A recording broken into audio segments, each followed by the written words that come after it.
Teve um momento, né, que a gente teve toque de recolher aqui na comunidade, mas mesmo que não possa fazer tumulto na porta do bar, né, as pessoas fazem tumulto em outros lugares, né, em outros becos, na frente da sua casa, né?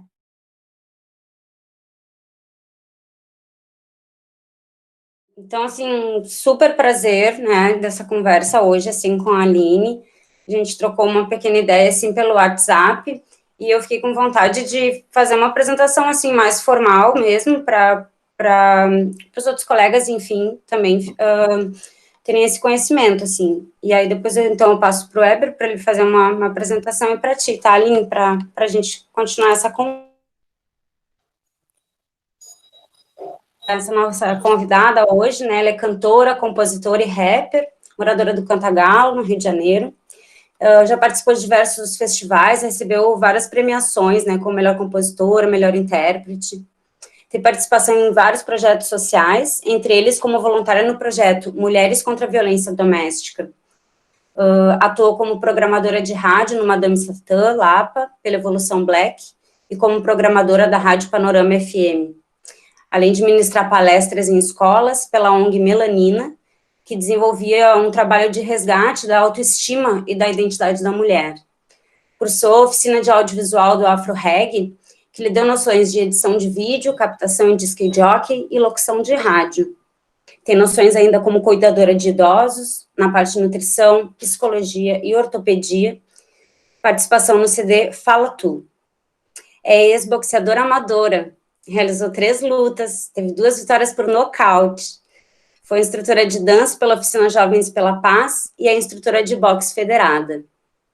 Além de todas essas habilidades e formações da Aline, ela também é diretora-presidente do Museu de Favela, localizado no complexo de Cantagalo, Pavão, Pavãozinho, no Rio de Janeiro.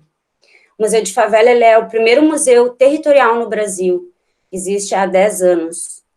E ele é sobre a história do complexo PPG, que é o complexo Pavão, Pavãozinho, Cantagalo, e tem seu acervo vivo, os moradores, né, e então retrata em uma galeria a céu aberto, composta por grafites e art knife, nas fachadas de casas localizadas num roteiro estratégico criado por eles que percorre as 3 comunidades. Achei interessante a expressão da art knife, que eu desconhecia, né, e ela trata de uma produção de arte, assim, de rua, onde não tem preocupação dos artistas, assim, com a técnica em perspectiva, por exemplo, né, mas trata, assim, da arte da espontaneidade, e é isso que se apresenta lá.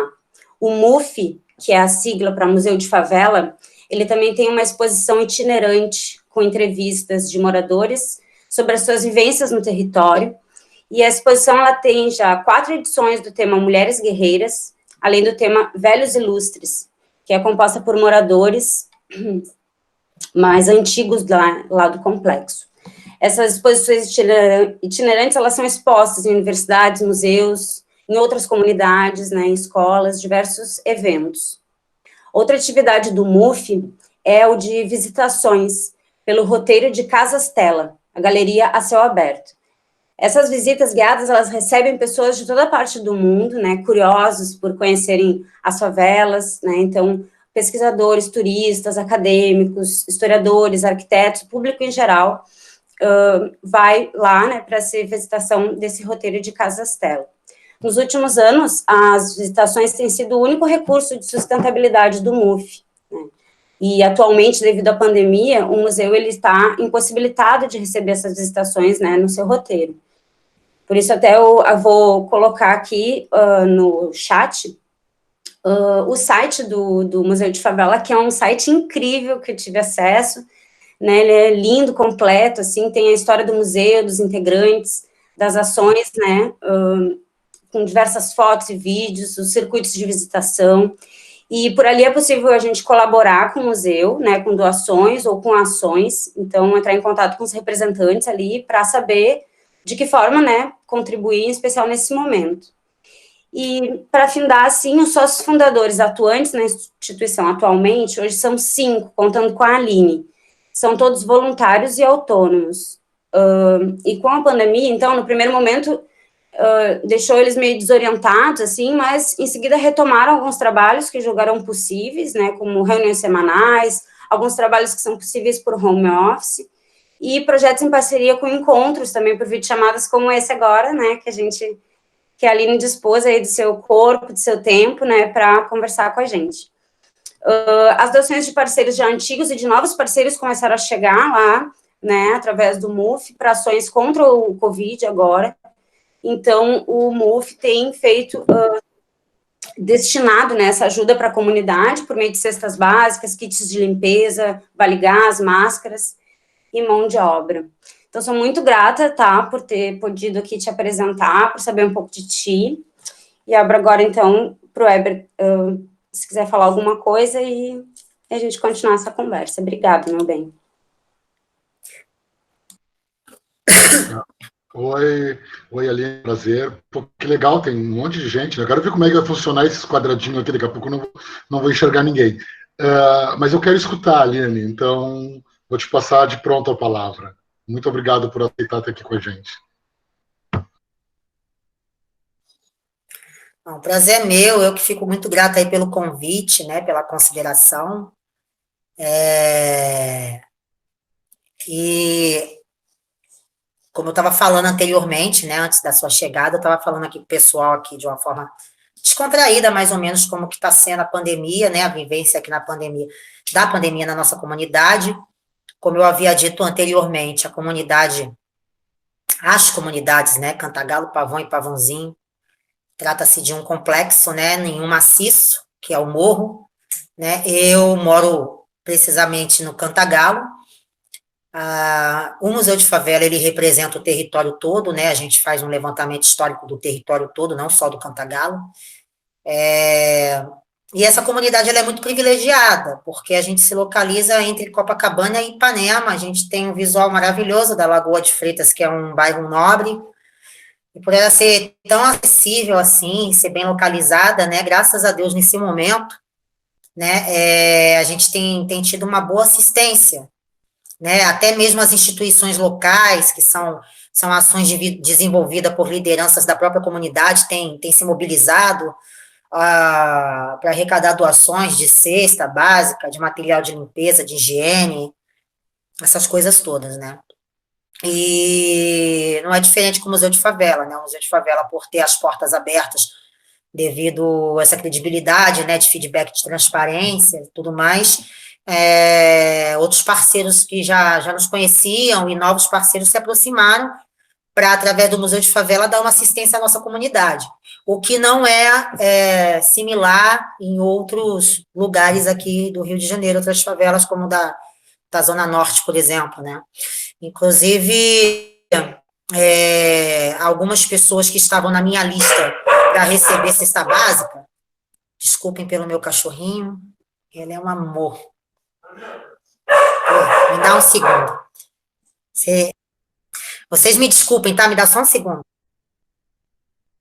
Oi, pessoal. Mais uma vez, desculpas, tá? Tinha pessoas aqui chamando, aí eu tive que falar. Perdoem.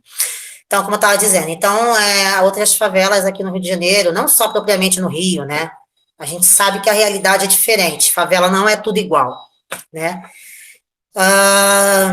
Eu também gostaria de falar a respeito do fórum, né? Que é um projeto aí que a gente tem o privilégio de ter o Weber como colaborador, que ele se interessou, né, através das alunas dele, e hoje ele está aí conosco, colaborando no GT de Desenvolvimento Urbano Sustentável, e o nosso fórum trata justamente dessa questão de unificar todas as partes, né, unificação. Muito antes da pandemia, esse era o nosso foco, né, de buscar os nossos direitos, né, pelo viés da cultura. E aí, que essa questão de dar voz à comunidade no repensar a cidade do Rio de Janeiro, né, que vem a calhar com toda aquela questão de que a cidade está sediando ao Congresso Mundial de Arquitetos, tal, e aí a gente veio com uma proposta que tinha tudo a ver. E o lado que linka com essa questão do Covid, é justamente essa coisa que esse vírus, ele vem mostrando que é todo mundo igual, que somos todos iguais, né? Então, a gente está num momento onde as pessoas estão fragilizadas, mais fragilizadas, né? Como eu havia dito anteriormente, inclusive, alguns parceiros, alguns amigos, né, se retiveram, né, no seu mundo, e nas suas preocupações, e simplesmente não seguiram adiante na caminhada, né? Eu procuro sempre me manter fortalecida, não banalizo a realidade que a gente está vivendo, mas eu procuro vibrar positivamente, não ficar o tempo todo naquela vibe da Rede Globo, que você liga a televisão e ela morreu não sei mais quantos mil, no estado não sei da onde, mais mil, é como se fosse uma competição, parece até que eles se agradam de estar o tempo todo notificando o número de mortos, né? Não que a gente não deva saber, mas a forma como eles notificam isso, eu julgo estranho e acho desnecessário. Então, eu faço isso e aconselho também as pessoas a vibrarem. Eu acredito em física quântica, eu acredito na lei da atração, e eu acho que uma massa vibrando a mesma coisa, positiva ou negativa, né, você dá mais força para aquilo. Então, para a gente vibrar positivo. Perguntas?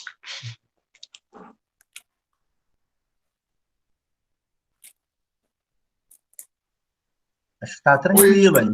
Aline, assim, ó, como é que trabalho mais a partir da tua inserção como ativista social? O que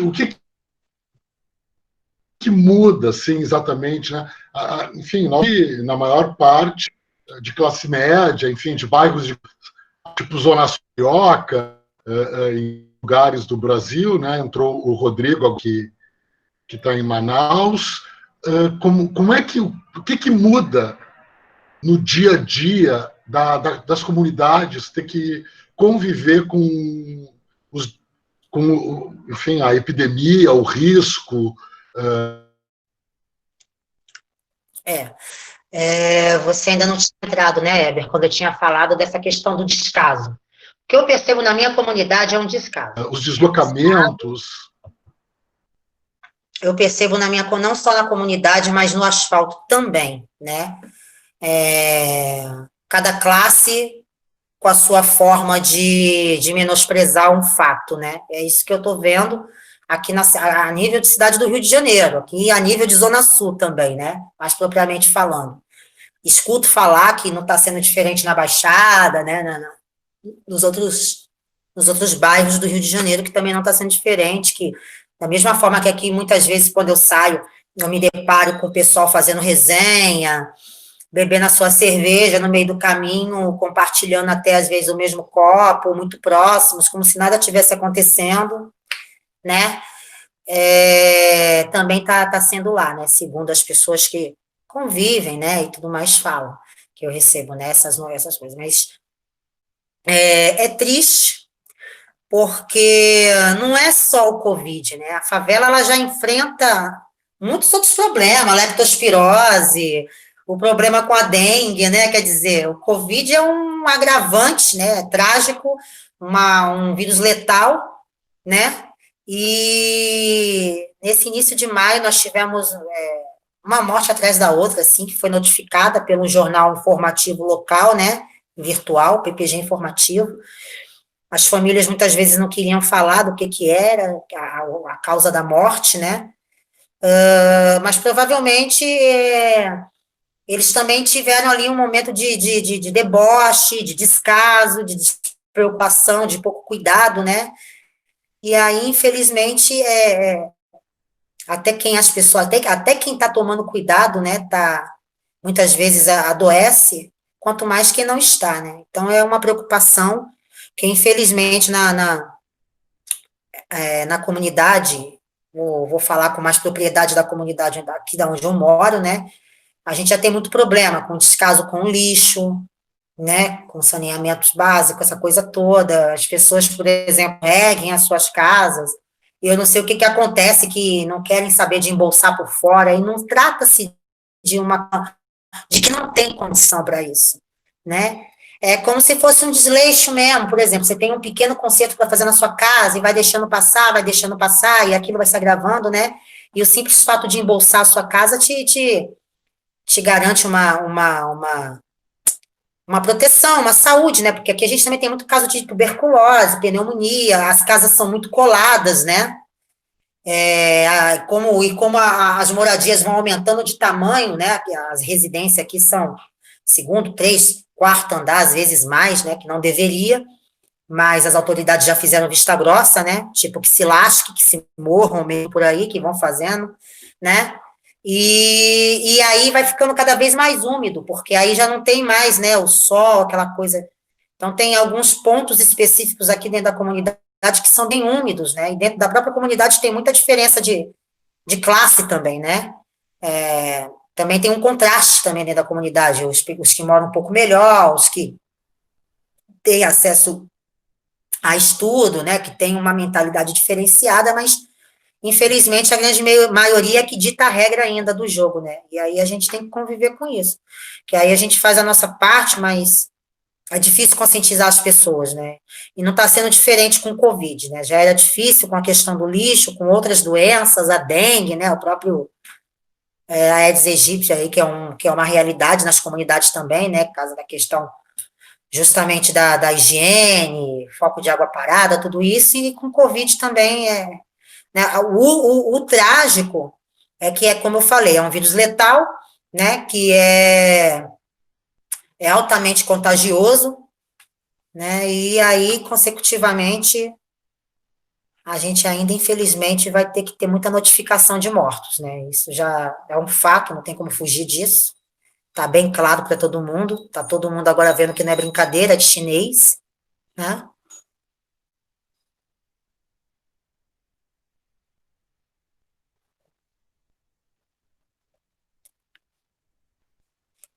O... Oi?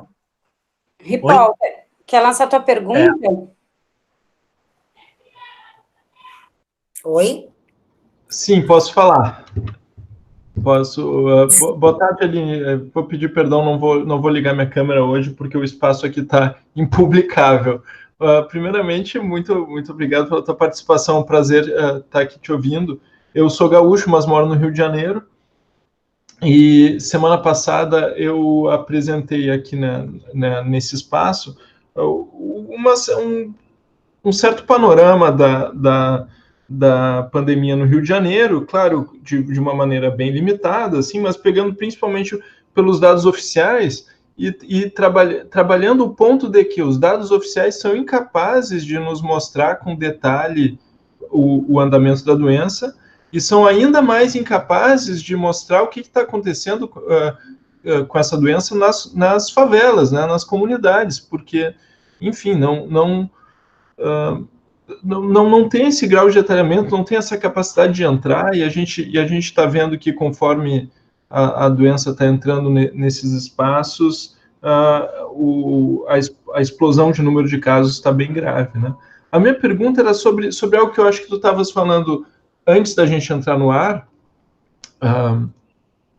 que é o seguinte: as comunidades estão mantendo algum monitoramento sobre o impacto da doença, né, sobre número de casos e número de óbitos, né, mesmo que não verificado.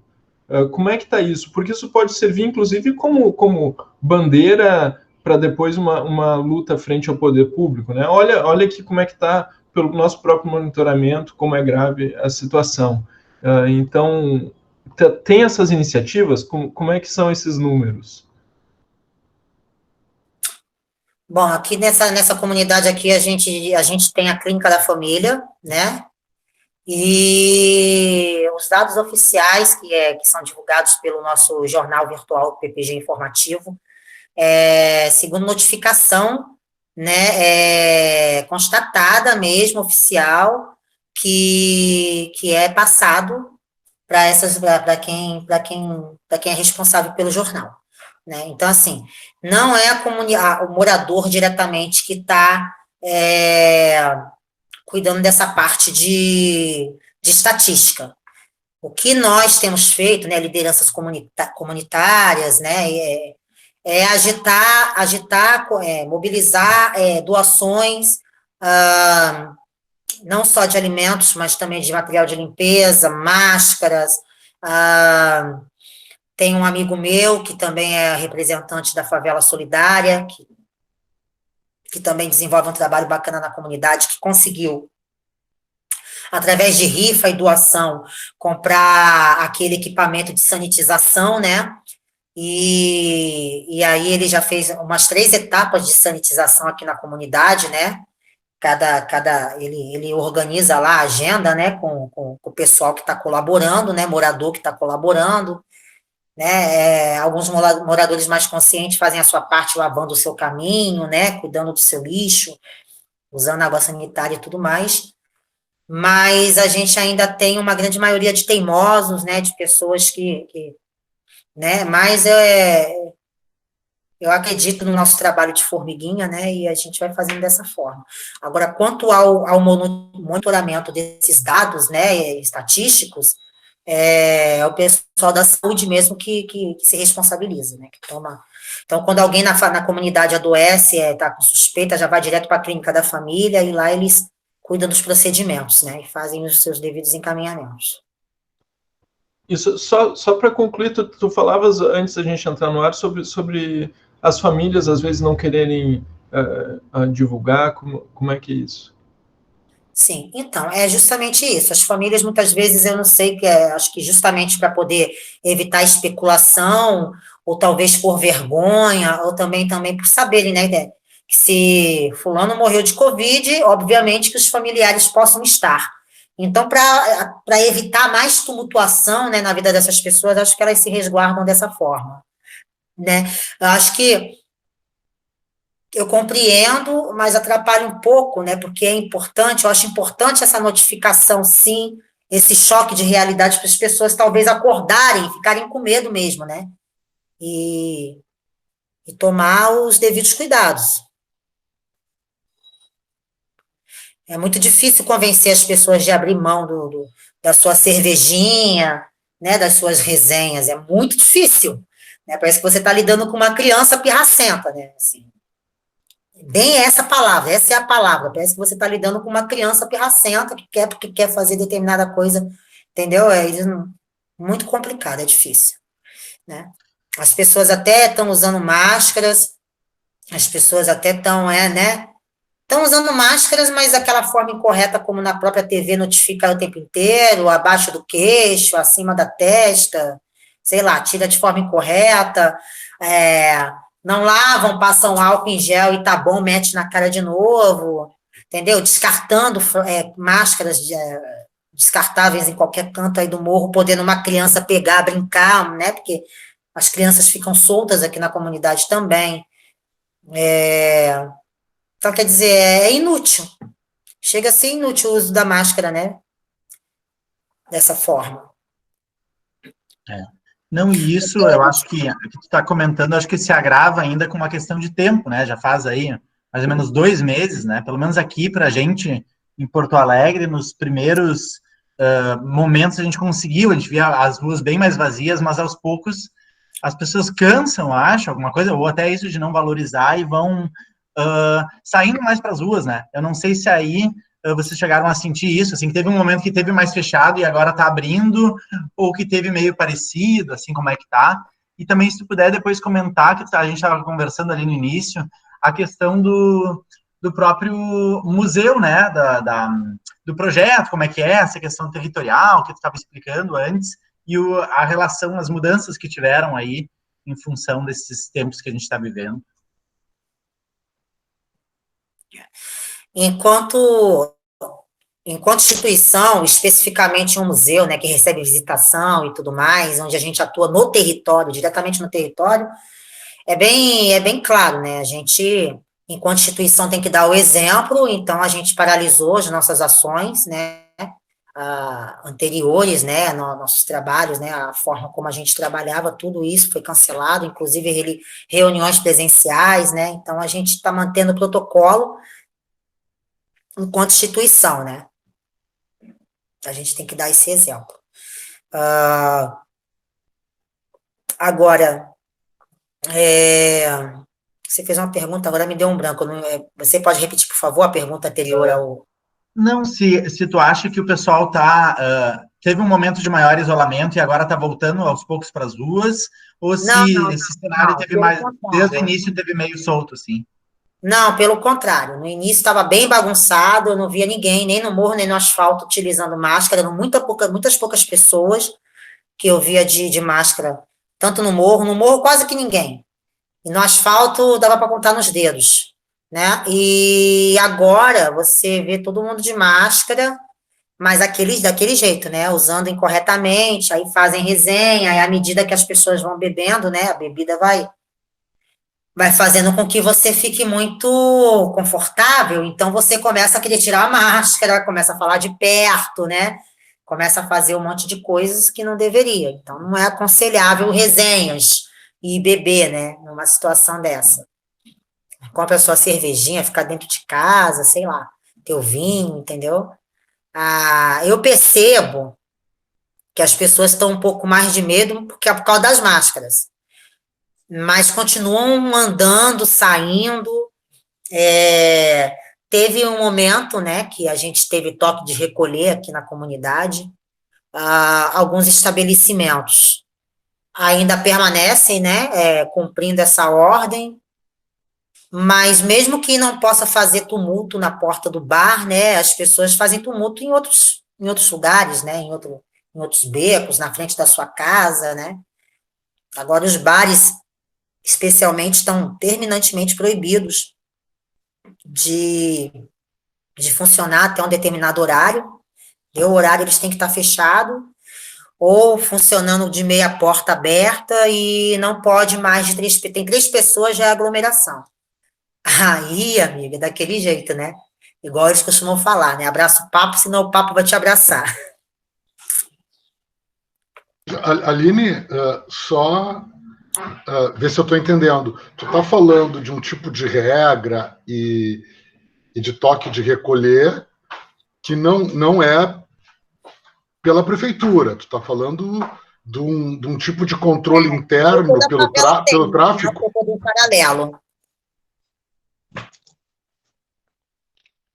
E desculpa, isso funciona mais? Assim, as pessoas acabam, por algum motivo, respeitando mais esse tipo de ação que é mais ligada, né, ao território do que, enfim, a lei em geral, a regra em geral da prefeitura. Como é que se Sem dá essa dúvida. diferença, assim?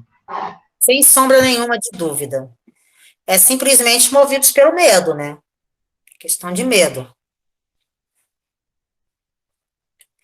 Porque sabem que realmente há uma punição, se eles assim impuserem, né? Para se ter o respeito e tudo mais. Então, acaba que funciona, né? Em alguns casos. Não estou dizendo que seja bom, mas também não vou dizer que é ruim.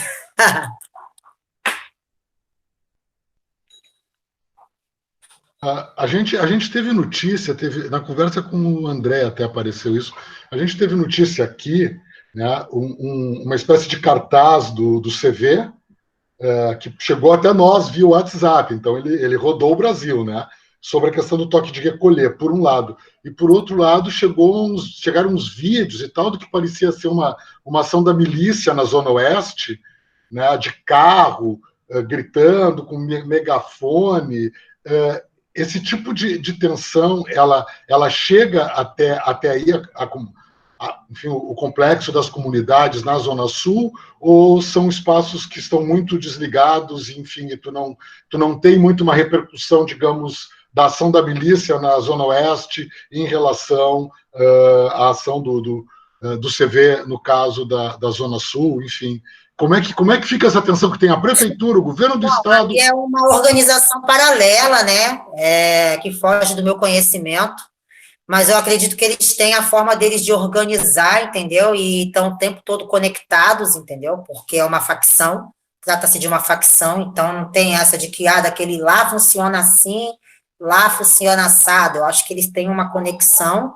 Claro, há algumas ponderações, algumas diferenças, obviamente, deve ter, por questões regionais também, né? Por exemplo, aqui na Zona Sul, eu costumo dizer que eu acho que é uma comunidade muito tranquila, equiparada a outras comunidades mais distantes, né? Que não tem a mesma visibilidade. A gente está na Zona Sul, né? Zona Sul é o quintal, né, do Brasil, dos gringos, que é polo turístico, né? Então a gente compete o espaço, o território aqui com pessoas bem nascidas, que moram bem, então eles estão sempre ali a reclamar do que eles verem de errado, né, e que venha da comunidade, então automaticamente, muito rápido, as autoridades vêm e tomam providência quando é eles que solicitam, então há essa controvérsia, né. Agora, como, por exemplo, um caso que aconteceu aqui de que a Associação de Moradores já havia notificado, né, um possível desbarrancamento de como que eu posso dizer? Que precisava fazer me fugiu a palavra agora, precisava fazer uma encosta, né? Só que a associação não foi ouvida, e aí teve uma temporada aí de chuva muito forte, e aí essa encosta veio abaixo, né? Veio abaixo, e aí afetou alguns prédios aqui da Alberto de Campos, não. Ah, esqueci o nome também, mas é no bairro de Ipanema. E logo que, né, eles acionaram a autoridade, foi muito rápido, tomaram a providência imediata, as obras começaram imediatamente, funcionando a todo vapor diariamente, porque afetou os prédios de Ipanema. Agora, a Luciene tinha colocado uma questão ali no chat, então, se ela puder fazer, daí quem quiser vai falando ali no chat que a gente vai organizando. Eu aproveito para lembrar que coloquei ali no chat agora de novo o link para quem puder assinar a lista de presença, para a gente registrar o evento direitinho, e até se quiser depois certificado, eu acho que a gente consegue fazer por aqui, daí é só nos avisar, tá bem? Então, Luciene, por favor. Então, boa tarde a todos. Aline, é muito bom ver você nesse protagonismo, nessa fala. Para os que não me conhecem, eu sou superintendente de museus da Secretaria de Estado de Cultura e Economia Criativa e tenho o prazer de acompanhar o MUF há pelo menos 10 anos da sua existência. Então, assim, a partir desse acompanhamento do museu, eu também passei a conhecer um pouco da dinâmica da comunidade do Cantagalo, Pavãozinho, mas assim, muito pouquinho, né? Mas isso é muito interessante o que a Aline fala, né? Porque tem toda uma dinâmica própria do território. E aqui a minha pergunta é: se você, Aline, você que é dessa comunidade, conhece ela como ninguém, você sente que o poder público, nesse momento do Covid, deveria estar fazendo uma campanha voltada para as comunidades especificamente, né? Porque tem tanta coisa rodando de informação, né? Não sei quantos canais de comunicação, mas será que o poder público não deveria ter criado um especificamente para as comunidades, que olhasse para as questões pessoais daquele território, daquela dinâmica de vida, que tem realidades muito diferentes? Como você falou, as crianças estão todas soltas. As crianças aqui do meu bairro de Botafogo não estão soltas, estão dentro de casa. Então, como é que a gente orienta essa comunidade e como é que a gente apoia essa comunidade, independente de estar mandando cesta básica, o material de higiene, como é que a gente orienta e apoia essa comunidade para que ela possa estar o mais preservada possível? O que você acha que a gente poderia pedir ao poder público que fizesse, né? Mesmo não sendo a área específica da cultura, mas eu me vejo aqui como um representante também do poder público, e me incomoda muito ver que tem lacunas, né? Que o poder público não chega em todos os lugares, e a gente sabe que são vários os motivos. Mas, então, o que você acha que o poder público poderia estar falando ou fazendo por vocês mais efetivamente? Luciene, o poder público ele deveria estar fazendo alguma coisa mais específica pelas favelas há muito tempo, né? Porque agora a gente eclodiu uma pandemia e está tudo muito em cima para se fazer esse trabalho de raiz, porque essa falta de consciência, né? O comodismo, todo um modo de viver, né? Cultural, né? Que chega a ser cultural, né? Vem de longas datas, a remanescente da história mesmo, né?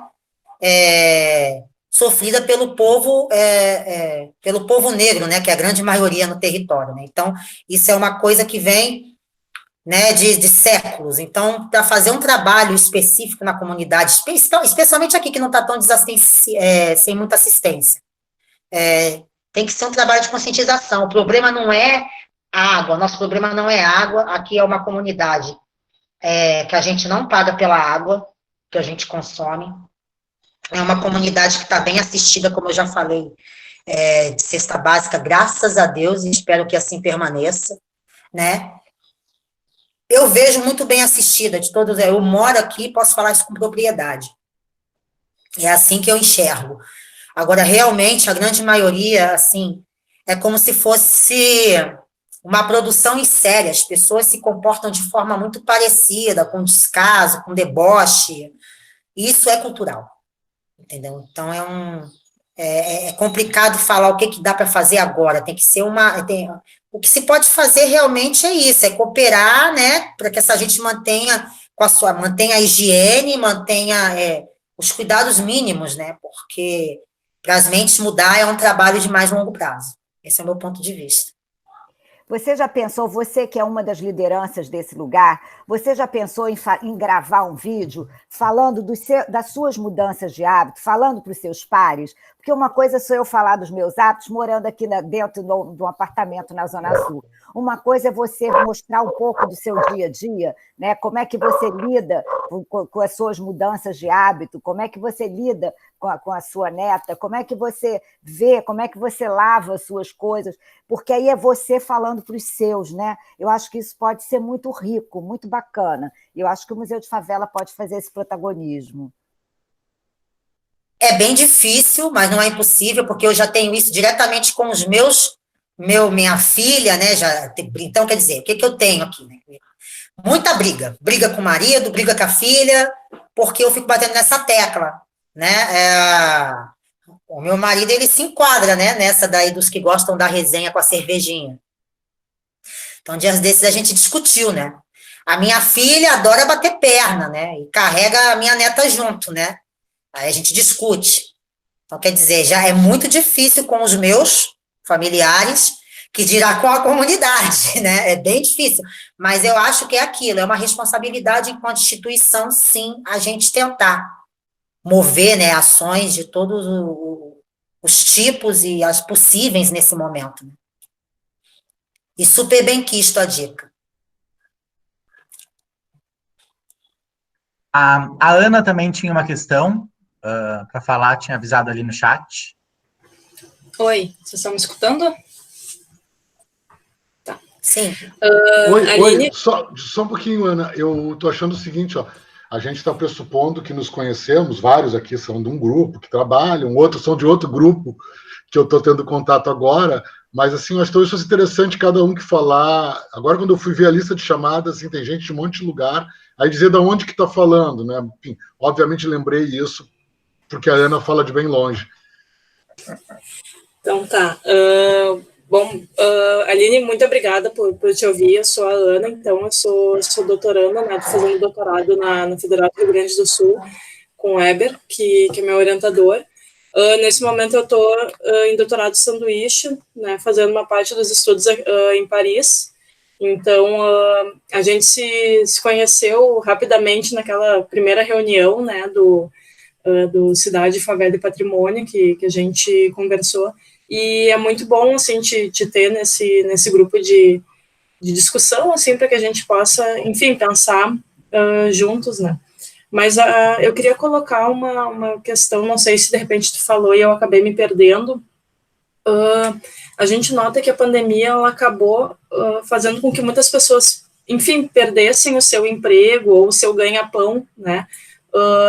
Muitos informais, inclusive, né, que eu acho que de repente pode ser um caso do pessoal que mora na comunidade, né, que não necessariamente trabalha com carteira assinada ou até que trabalha com carteira assinada, mas que o restaurante fechou, então não tem mais aquele emprego ou que está em férias coletivas, né, então pouco nesse sentido, assim, eu queria saber como é que está essa situação aí na comunidade de vocês, né, se vocês têm sentido isso, porque tu comentou que graças a Deus vocês não têm tido a questão da cesta básica, né, do alimento, mas a gente sabe que existem outras contas a pagar que não só a comida, né, então se puder falar um pouquinho nisso, eu agradeço.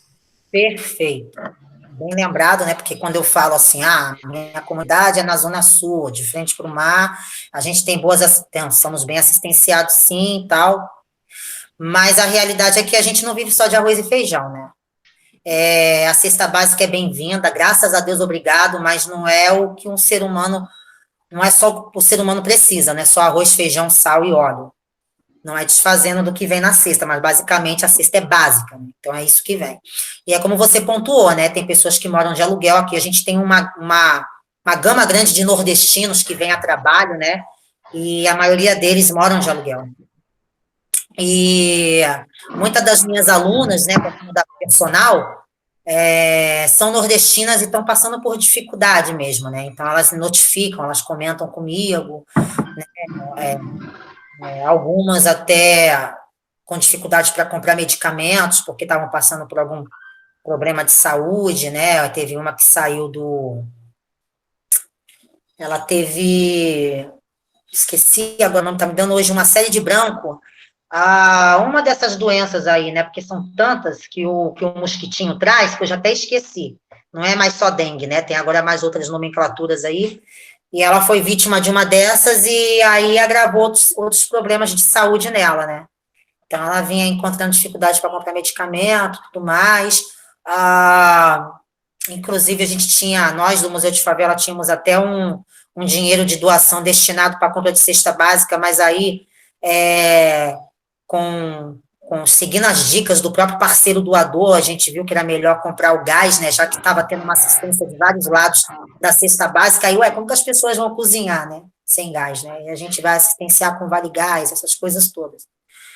Então, realmente, você levantou bem essa questão, que é a realidade, né, a gente não vive só de arroz e feijão, a gente tem contas a pagar, né, a cesta básica é bem-vinda, mas, assim, pela minha própria experiência, enquanto dona de casa, mãe, né, entendeu? A cesta, normalmente, ela vem com 5 quilos de arroz, 2 a 3 quilos de feijão, né? Quando tem 3 quilos é porque a cesta está servida, e 1 a 2 quilos de açúcar, 1 ou 2, né, de óleo, um de sal e um de fubá, né? Essa aí é a cesta básica das básicas. Tem umas que ainda faz uma gracinha, bota lá uma gelatina royal, uma lata de milho, uma de salsicha lá, tal. Tudo muito bem-vindo. Só que, assim, não sustenta uma família de 3 pessoas, não banca o mês, que dirá se a família for maior. Então, a gente tem encontrado até algumas dificuldades aqui, né, no território, porque tem algumas pessoas que tentam pegar 3 cestas básicas ou mais, né, porque às vezes está precisando mesmo, né. Claro que a gente, de defronte, tem os que são engraçadinhos, né, que estão simplesmente agindo na má fé, né, mas tem pessoas que realmente uma única cesta básica, 2, não banca. Não banca porque a família é grande e está precisando. Tem um barulho aí estranho, desculpa, me tirou a atenção. Passou o barulho. Então, assim, por isso que muitas pessoas, elas estão voltando às suas atividades, né? Eu, por exemplo, eu sou mulher independente, né? Minha filha lá enquanto eu sou desempregada, então eu ajudo ela, eu tenho a minha netinha que está com 2 anos agora, meu genro também é desempregado, né? O meu marido, ele conseguiu um emprego recente, mas é recente, né, ele ainda não recebeu e tudo mais, então, assim, também sempre fui muito independente. Então, agora a academia voltou a abrir, está funcionando de portas fechadas, com um número reduzido de pessoas. Essa academia que eu me refiro, ela é da comunidade, né, e só pode entrar, né, de 4 em 4 pessoas, aí com a porta fechada. E aí as minhas alunas, algumas, né, que podiam ainda continuar a seguir, né, pagando personal, me procuraram, e aí, mediante os meus problemas, contas para pagar e tudo mais, né, eu, por exemplo, não posso ficar incomunicável, a Vivo já tinha bloqueado o meu celular, senão não estaria aqui agora nessa reunião com vocês, né, além de ter que estar o tempo inteiro, às vezes, as pessoas muitas vezes não atendem pelo WhatsApp, então você tem que fazer uma ligação direta, e na posição que eu me encontro hoje, eu não posso ficar incomunicável, né. Então, isso é um exemplo só que eu estou dando. Então, eu voltei a dar aula com receio, né, e aí eu tenho as minhas alunas que são mais velhas, e aí eu falei, não vou te dar aula, né, porque já são senhoras, então são do grupo de risco. Ah, mas professora, isso não tem nada a ver, que não sei o quê, mas você vai dar aula para fulana, para ciclana? Falei assim, não, eu me recuso a dar aula para você. E é o tempo todo com álcool, chega eu fico bêbada, aí joga álcool no aparelho, joga álcool na mão toda hora, vai lá, passa álcool no aparelho de novo, passa álcool, no é o tempo inteiro assim, álcool, sabão e água, sabão, álcool e máscara, né? Que eu costumo ser aquelas professoras bem boazinhas, né? Então você imagina, né, eu falando, né, se eu tiver contaminado, o Covid vai longe, né? Então eu tenho que estar de máscara.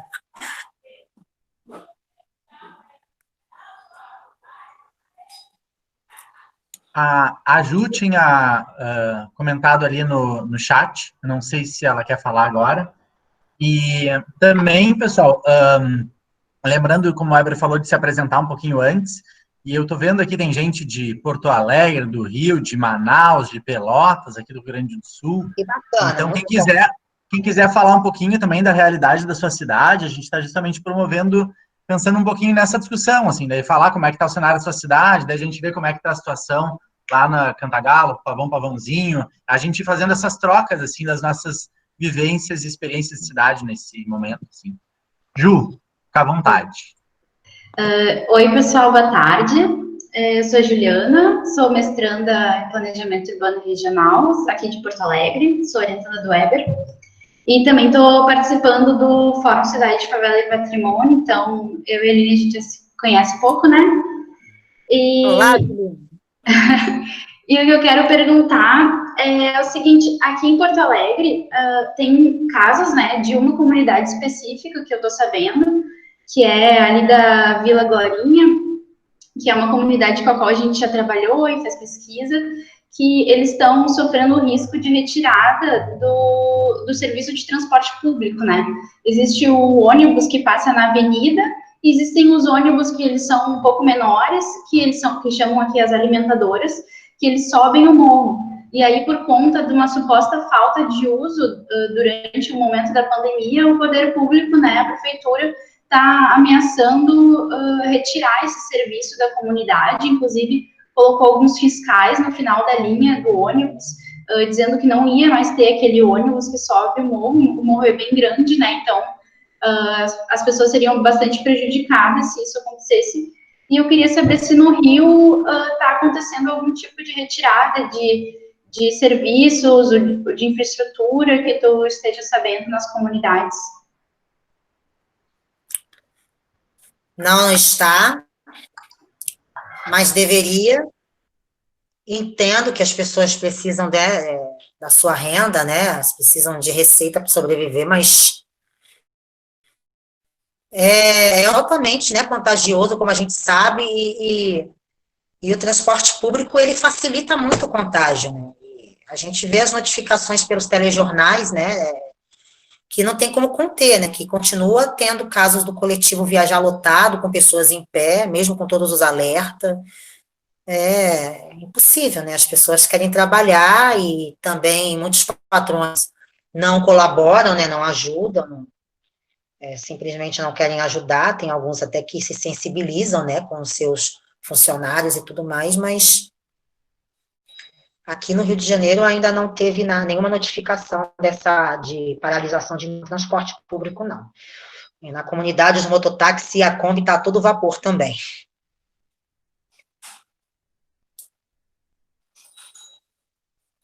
Eu não sei se no sul aí vocês chamam Kombi de Kombi, né? Em São Paulo é perua, né? Aqui é Kombi. Kombi não sei como que é aí. É Kombi, né? É Kombi? Lotação em Porto Alegre. Tá. A gente chama lotação. Tem as alimentadoras também, que são parecidas com as lotações, né? São esses ônibus menores. Aham. Mas... É tipo micro-ônibus. Micro-ônibus.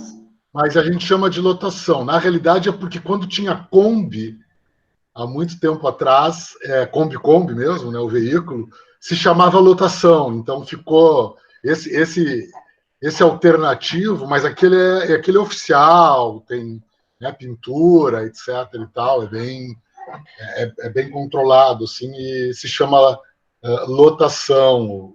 A Kombi carioca, a van paulista, enfim, Aline, olha só, tu falaste agora uma coisa que me deu uma impressão, mas eu queria perguntar, assim, várias vezes tu fizeste uma espécie de pintura, né? As pessoas caminhando, um pouco com máscara na testa, mas a resenha rolando solta, cervejinha e tal. Segue um movimento muito intenso na rua, no espaço da comunidade, né? Porque a comunidade ela é uma coisa sempre muito efervescente, assim, fora momentos de maior perrengue, de toque de recolher e tal, né? As pessoas trabalhando, construindo, caminhando, se deslocando, se encontrando, subindo e descendo, né? São Romão,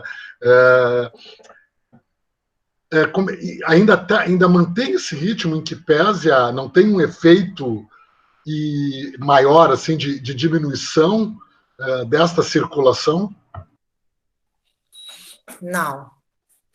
Não, continua, claro, em determinado horário você vê aquela questão do toque de recolher que eu te falei, então as pessoas estão se guardando um pouco mais cedo, mas no dia normal a gente vê as pessoas aqui, né, os carregadores, por exemplo, né, que são os caras que trabalham carregando pesado, né, material de construção, móveis, essas coisas, né, mudança, trabalhando para cima e para baixo, mototáxi subindo e descendo com passageiro, a Kombi lotada subindo, a Kombi lotada descendo, o uso de máscara, como eu te falei, na maioria das vezes incorretamente, e o fluxo da bagunça, especialmente, são os mais jovens, né, que são os que têm menos medo devido à própria mídia ter notificado, né, que eles não fazem parte do grupo de risco. Então, eu acho que o pessoal mais novo e as pessoas que pensam que não tem nenhum problema de saúde, né, eles estão equivocadíssimos, porque vira e mexe aparecem uns casos mais peculiares ainda. Eu vi um caso de uma menina de 20 e poucos anos que levava um ritmo de atleta, sem nenhuma doença, né, nada, nenhum problema de saúde, só que ela fazia uso de anticoncepcional. E aí o Covid pegou ela e a situação dela se agravou só pelo fato dela usar anticoncepcional, né, porque acho que tem alguma coisa coagulante, né, alguma coisa assim que eu não sei explicar, entendeu? Eu tinha visto a matéria, já faz alguns dias, eu não vou saber explicar para vocês detalhadamente, mas a saúde dela, quando ela pegou o Covid, se agravou só pelo simples fato dela usar anticoncepcionais.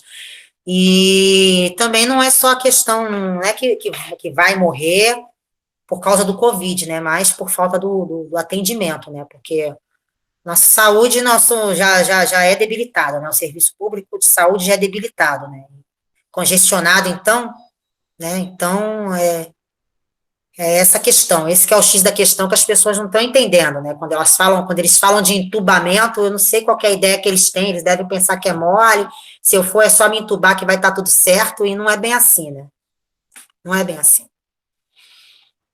Isso até é bem legal. O marido, ele estava um pouco também, ele estava, né, brincalhão, como eu falei para vocês, uma tia dele veio a óbito, de Covid, né, confirmado Covid mesmo, e tem 2 semanas atrás isso, e aí ele foi ao enterro. Falei, pô, eu acho que você e teu pai não deveria ir, deixa quem é mais perto. Não, mas é minha tia, mas é irmã do meu pai, que não sei o que lá, e meu sogro já é idoso, ó.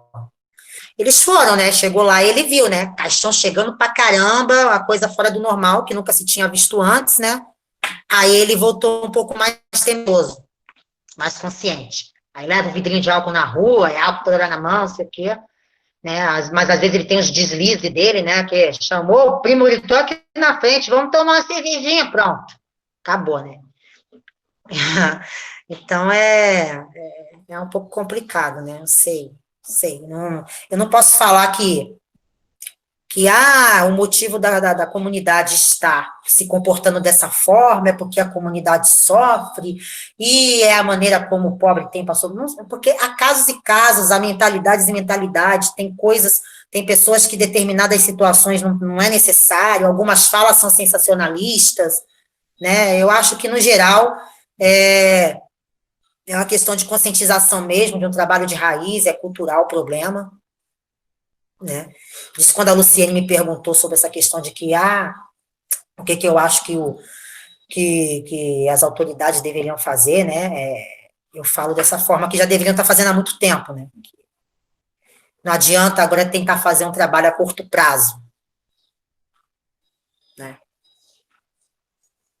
Interessante isso que tu coloca, Aline, da questão do atendimento, né? Uma das coisas que a gente falou nas últimas conversas, assim, a gente começou a ver, até pelos casos de outras cidades, assim, primeiro uma questão disso, até associado com a pergunta da Ju, dos deslocamentos, né? A forma que as pessoas se deslocam na cidade, assim, se o ônibus, se é mais essa movimentação de rua, os metrôs, né? Algumas funções, até a questão de Manaus, que tem uma questão de embarcações, assim, né? Que também muito mais difícil de tu ter um controle, assim, né, até do poder público, mas essa questão apareceu bastante da distribuição de saúde, assim, de uma certa forma, de áreas da cidade que são mais atendidas ou menos. Até o Ripoll, não sei se ele quer falar ali depois, ele conseguiu, o André Ripoll, que está aí no Rio, falou um pouquinho antes, ele pesquisou um pouquinho algumas áreas que estavam tendo, embora tenham, os números de casos não variassem tanto, eles têm um percentual de letalidade maior, assim,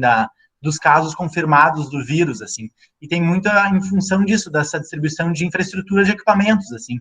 Então, eu queria ver, assim, o que tu sente, assim, se, mesmo você estando numa zona legal, assim, do Rio, né, como tu colocou, estando na Zona Sul, ali pertinho, se tem vocês percebem aí na comunidade também essa questão de uma forma de assistência diferente, assim, por parte da saúde, de quem tem acesso, essas coisas assim. Então, assim, francamente falando, graças a Deus, é como você disse, eu estou numa zona de conforto, né? Ainda não tive que correr com nenhum parente e nem mesmo eu, né? Precisei ser assistenciada ainda. Mas pelo que eu tenho de notificação, pelo que eu tenho acompanhado, entendeu? Até mesmo quem tem plano tá encontrando dificuldade. Dificuldade para fazer exame, teste, dificuldade para ser atendido. Então, a chapa está quente para todo mundo.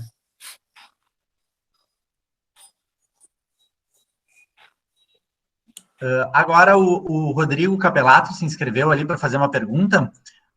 Eu estou colando mais uma vez ali no chat, só para lembrar quem não assinou ainda mais ou menos a nossa lista de presença, uma lista que é só entrar no link ali e digitar.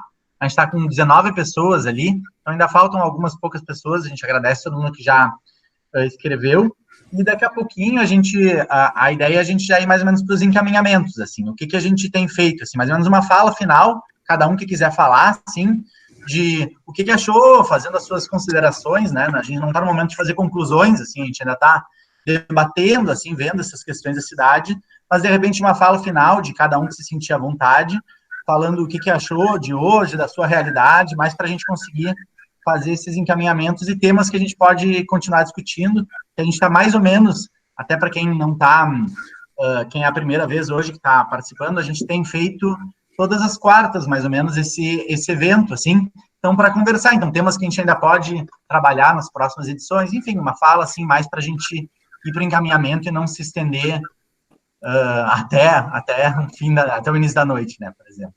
Então, Rodrigo, se tu quiser já fazer tua questão, fica à vontade aí. Tá, joia. Aline, boa tarde a todos, pessoal, é um prazer estar aqui de novo com vocês, é sempre uma energia para trocar, que nessas condições conforta e fortalece as nossas intenções aqui. Boa tarde, Aline. Nós nos conhecemos, eu sou o Rodrigo, eu moro em Manaus, há pouco tempo, retornei a Manaus, eu sou doutorando do programa de pós-graduação lá da URGS, do ProPur, quem me orienta é o professor Eber, e eu sou professor na Universidade Federal do Amazonas, no Departamento de Planejamento Urbano na Escola de Arquitetura. E tem uma coisa na tua fala, que ela é recorrente, de outras falas anteriores também, é uma ideia sobre essa teimosia, né? Isso é uma coisa que eu queria dividir com todo mundo aqui, como consegue ver, ou como pensou, como já pensou a respeito disso, essa ideia de uma teimosia que ela insiste, assim, aqui na periferia de Manaus, a vida tem andado quase que de uma rotina frequente, e assim, com uma ou outras restrições, a máscara entra nesse cenário mais aleatório, ou até mesmo de uma forma que começa a notar que você chega na periferia, a coisa ela funciona com uma rotina quase que imperceptível dentro da realidade da pandemia, em alguns aspectos. Manaus tem algumas peculiaridades, como já foi colocado aqui, essas questões de deslocamento, barco, que nós não temos estrada, e só para informar a vocês, a previsão que havia, que pairava no ar, na última conversa que tivemos, Manaus hoje, o número do interior de casos é maior que o número de casos na capital. Então, hoje, aquela previsão de que passaria o número da capital, hoje é realidade. Manaus hoje está com 22 mil casos e 11.050 na capital e 11.080 no interior, com os seus respectivos óbitos, né? Cada qual 999 em Manaus, 492. Mas o que eu queria retomar é essa questão da teimosia. Me interessa ouvir um pouco o ponto de vista, assim, o professor Christian Dunker, essa semana, dia 10, publicou um texto sobre a ideia o que Bárbara falava, talvez, em outros momentos, de um negacionismo, dessa situação que reforça essa teimosia, e ele falava nesse texto de uma ideia de que quando um chefe do Estado nega essa realidade, cria uma comunidade negacionista, né?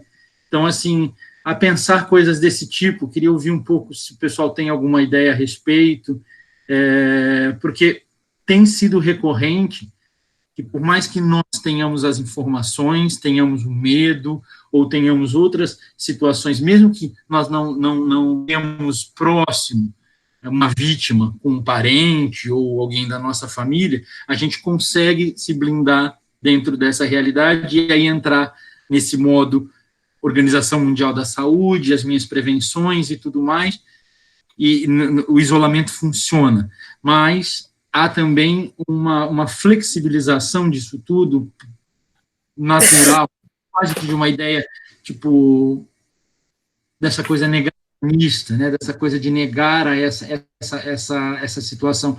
Eu queria ver o que vocês acham, era para dividir um pouco, isso tem me incomodado bastante, andar pela rua nas necessidades e ver que a vida parece que está funcionando normalmente.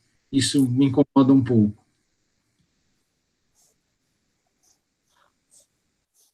Obrigado, viu, gente? Então, eu continuo batendo na tecla, né?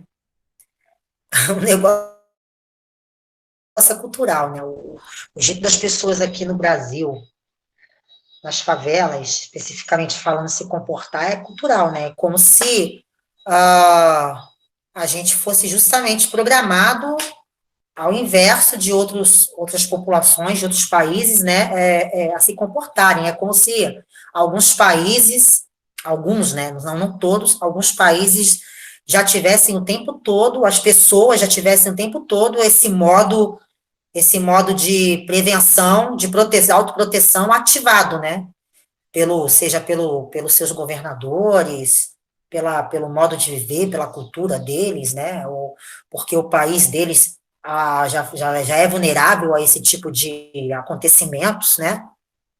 E a gente aqui no Brasil, né, tirando a gripe espanhola em décadas passadas aí, né, a gente, e outras pandemias, assim, do século XX para o século XXI, para a gente é tudo, isso é inédito. Quando eu olho desço nas ruas de Copacabana, Ipanema, vejo aquelas pessoas com máscara, eu ainda fico assim, caraca, velho, quando que eu ia ver o Rio de Janeiro assim, as pessoas assim, né, a gente aqui é acostumado com praia, aquela coisa toda, e não pode desfrutar, né, das belezas naturais do Rio de Janeiro, dar o seu passeio no final de semana com a sua família, enfim.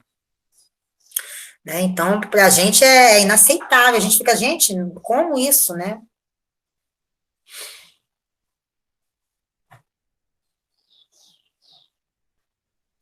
Hello. Gente, então agora temos o Fred, está inscrito, e aí depois temos inscrita a Roberta.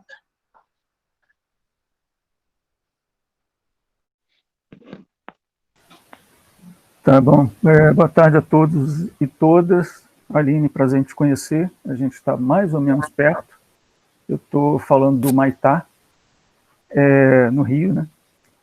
Enfim, eu queria comentar uma coisa centralmente a partir de uma frase tua no início da tua apresentação, quando você diz, vou voltar. Corta, vou voltar. Eu não me apresentei, né? Só como morador do Maitá. Tá?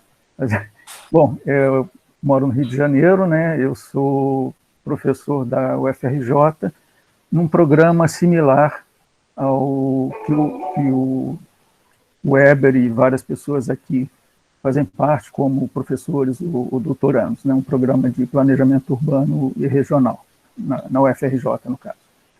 Bom, o que eu queria comentar, então, voltando, a partir de uma frase tua, Aline, quando você, no início da tua fala, em algum momento você disse assim, o vírus veio, ou o vírus está aí para mostrar que somos todos iguais. Eu diria que a sequência das coisas que você falou e as outras contribuições das pessoas aqui, né, e que eu pelo menos vejo nas várias mídias em que acesso e tal, é o contrário. O que está sendo exacerbado por essa pandemia é a absurda heterogeneidade da sociedade em que a gente vive. Entende? É claro que se você toma uma certa dimensão, que é uma abstração, todos os corpos humanos estão sujeitos da mesma maneira ao ataque do vírus. Não estão sujeitos da mesma maneira. Esses corpos são diferentes em termos das condições de saúde, das comorbidades, né, da alimentação, da condição de habitação. Então, isso trazendo uma incidência enorme, diferenciada, em termos do nível, né, da abrangência da contaminação, do nível de letalidade, do nível de sequela, do nível de possibilidade de acesso a tratamento. Né? Aqui no Rio, né, tá na mídia aí presente, o sistema de saúde está praticamente colapsado. Sistema de saúde pública, onde a grande maioria das pessoas, particularmente os pobres, vão buscar tratamento. O sistema de saúde privado, ainda que não esteja com grandes folgas, mas não está colapsado. Não está colapsado. Entende? Então, eu acho que essa heterogeneidade, né, desigualdade absurda dessa nossa sociedade, que sempre esteve aí, ela está exacerbada por essa situação. Então, esse é o meu modo de ver isso aí, né? E também, pegando um pouco o que o Rodrigo falou agora, e que você comentou também, sobre essa diferença, na verdade, de reação ou de vivência em relação à pandemia e tal. Essa diferença, né, no sentido geral mais abstrato que eu estava falando, ela se objetiva em diferença de formação, entende? De informação, de capacidade de entendimento, de crenças, de ideologias. Né? Então, tem pessoas que não acreditam ideologicamente porque um certo viés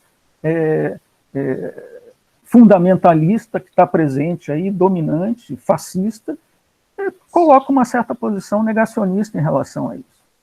E as pessoas têm uma reação afinada com esse tipo de visão por uma questão ideológica, uma certa cegueira ideológica, até que ele próprio se contamine ou uma pessoa próxima se contamine e morra ou fique mal, alguma coisa assim. Então, é uma outra dimensão também, né? Eu acho que essa questão da reação, né, da aceitação das indicações que vêm de instituições societariamente acreditadas em termos de ciência da saúde e tal, ou a negação disso. Quer dizer, a reação varia também por diversos aspectos, né? Certas formas religiosas fundamentalistas têm dito que é por aí, vamos orar. Vi vários depoimentos aqui no Rio, né, as pessoas sendo entrevistadas na rua, fazendo... Aliás, eu queria que tu me explicasse, assim, acho que até entendi, mas queria que tu me explicasse a palavra resenha, né? Foi fazer uma resenha. Eu, assim, não sei se eu domino exatamente o que é uma resenha, mas, vamos dizer, eu estou entendendo que essas pessoas na rua estavam fazendo uma resenha, ou pelo menos estavam tomando uma cerveja, e a pessoa foi entrevistar, pô, mas estou na rua, tal, não está preocupado? Ela disse, não, eu rezo todo dia antes de sair de casa, não tem problema. Entende?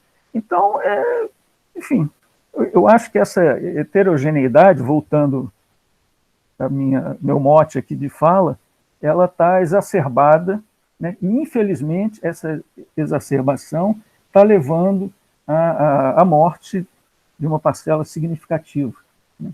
De uma forma heterogênea também, né? Não é uma parcela, só um percentual, um número, né? É um número absolutamente qualificado de uma maneira diferenciada.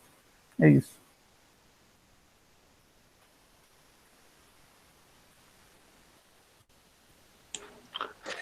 É muito plausível a sua fala, professor, concordo. Eu acho que é os dois lados da moeda, né? Sim, entendeu? Ver quem quer, que todo mundo é igual, e sim, deixa mais explícito as diferenças, né? Tudo isso que você falou, concordo. Tua fala foi perfeita, passa por tudo isso mesmo, é crença, é cultural, é fascismo, é tudo isso. Entendeu? Concordo em grau, gênero e número. Mas não descarto que também deixou muito claro para muitas pessoas a necessidade da gente se ver como iguais e procurar nos ajudar, porque não adianta quem é do asfalto, né, como a gente fala assim, né, aqui na nossa linguagem de comunidade, né, quem é do asfalto se cuidar, né, até porque seus funcionários, seus porteiros, suas domésticas, são todas das comunidades, né.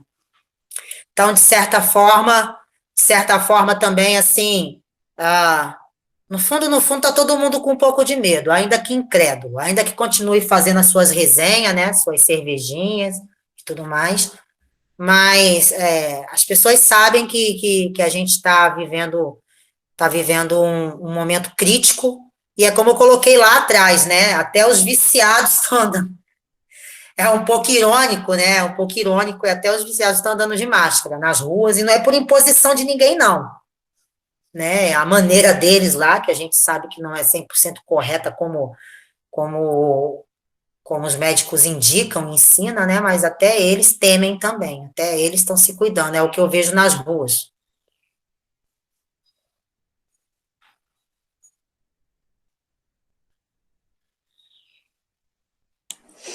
Queridos. Aline, só um instantinho. Obrigado pela sua resposta. Só faltou você explicar um pouquinho o que é resenha. Resenha, a gente chama de resenha? Então, normalmente a gente fala que é isso, né? É um encontro entre familiares ou amigos, né? Que sentam para beber uma cerveja, jogar a conversa fora, ouvir música, né? Papear. Então, nesse momento de descontração, obviamente que você vai cometer esses deslizes de descuido, né? De quebra de protocolo com as precauções em relação ao Covid. Fred, eu tenho a impressão que é o velho papo furado.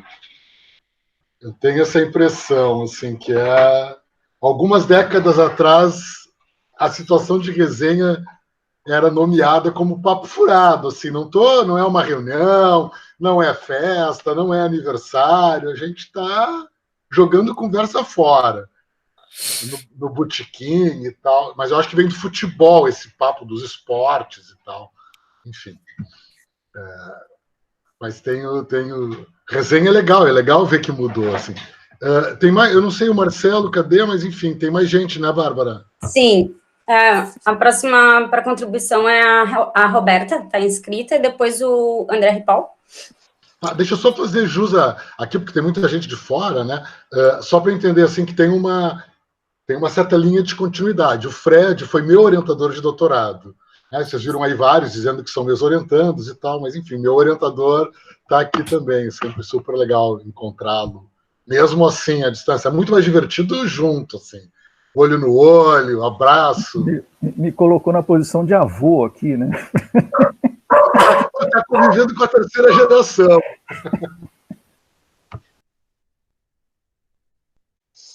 Bom, vou falar então, me apresentar primeiro. Eu sou Roberta, eu sou formada em engenharia, trabalho no mercado imobiliário e estou fazendo a graduação em arquitetura. Iniciei mais seriamente o flerte aí com o Propur, estou como aluna especial numa disciplina do Weber, né? Espero em breve entrar oficialmente. Eu moro em São Leopoldo, que é uma cidade que eu acho que dá para chamar de Grande Porto Alegre, acho que é uma região metropolitana aqui, tá? 30 minutos de carro. São Leopoldo é uma cidade de alemães, né? De descendência alemã, e é uma elite meio um pouco elitizada, assim, né? O pessoal tem um certo conceito nesse sentido aqui na região, eu entendo, assim, as pessoas daqui, não que ela seja, mas a gente consegue perceber esse ar, assim, e aí não tem muitos casos, os casos que tiveram muito no início, isso respondendo um pouco essa angústia quando o Rodrigo colocou ali, né, então eu também tô sentindo tô nesse mesmo sentido, então é mais em resposta a isso. Os primeiros casos, assim, numerosos que tiveram foram de pessoas que trabalhavam num curtume em outra cidade e moram numa região periférica da cidade e trouxeram quase 40 casos para São Leopoldo após o ambiente de trabalho. Mas, enfim, foi na região periférica, o grande centro está, de certa forma, tranquilo, né, entre aspas, e aí o pessoal começou a fazer passeata, aquelas passeatas lindas que a gente vê, assim, super elitizadas, pedindo abertura de academias, estéticas, né, salões de beleza que antes estavam fechados, seguindo muito o padrão Porto Alegre, né? A região metropolitana segue muito o padrão Porto Alegre, então estava seguindo aquele padrão, aí teve essa série de passeatas e reabriu tudo. E aí essa semana foi muito engraçado, de certa forma, seria engraçado se não fosse trágico, foram fechadas 2 empresas, uma estética, né, e uma empresa por um foco de muitos casos. Então, de novo, é isso, assim, fizeram uma passeata, é irônico, assim, fizeram semana passada e essa semana já fecharam 2 empresas. Então, cada vez mais a gente vê que as pessoas estão... parece que já passou tanto tempo, então agora eu posso voltar, mas não é essa a sensação, não é isso que deve acontecer, né? Acho que está cada vez mais crítico e as pessoas não entendem, pensam que o achatamento da curva é uma questão de, agora já achatou, então passou, tá ficando tudo bem a partir de agora, e não, né? A gente ainda não chegou no pico mesmo achatado, então é muito difícil trazer esse entendimento e serviços que com certeza não são essenciais voltarem, tá prejudicando muito. Então é isso, São Leopoldo, que já é uma cidade que estava tranquila, que tinha tudo para manter essa tranquilidade, de certa forma, reabriu tudo, e aí de cara já vieram com esses 6 ou 7 casos em uma semana, só desses focos dentro das empresas, fora todos que estão em análise ainda, esses 6 ou 7 são confirmados. Então, é isso, assim, corroborando com o que o Rodrigo falou, realmente dá uma angústia, assim, porque a impressão que dá é que as pessoas entenderam, mas, assim, eu entendo, mas eu vou fazendo de conta que dá para viver normal enquanto isso, e não é bem assim, né? Então, realmente, até quando a gente vai esperar acontecer com alguém perto da gente para levar isso a sério e da forma correta? Então, isso, assim, só queria contribuir que a minha cidade pequena, assim, não é um grande centro, mas que os problemas acabam sendo... É mais fácil a gente identificar, eu vejo, assim, o movimento, por ela ser pequena, né? Mas, enfim, não foge do comportamento e dos efeitos desse comportamento das demais, né? Sabe, Roberta, só para somar, assim, tem uma cidade aqui próxima de Pelotas, eu falo de Pelotas, no Rio Grande do Sul, ao sul do Rio Grande do Sul. Tem uma cidade aqui bem próxima, que é Rio Grande, desculpa, que não tem casos, assim, confirmados, né, ainda, e aí a gente fica falando sobre isso, assim, tipo, como lugares onde ainda não chegou o vírus, né, como eles também não têm nenhum tipo, assim, de cuidado, no sentido de que penso que as pessoas que estão acessando a cidade poderiam ser monitoradas, né, ver temperatura, enfim, ter um certo controle, assim, para que não chegue, né, então, a sensação é de que fica só aguardando, então, que chegue para tomar providências, né, e cidades pequenas, assim, e mais afastadas em que ainda não chegou, poderiam ter um outro tipo de postura, né, isso poderia ser uma forma de travar a propagação, né.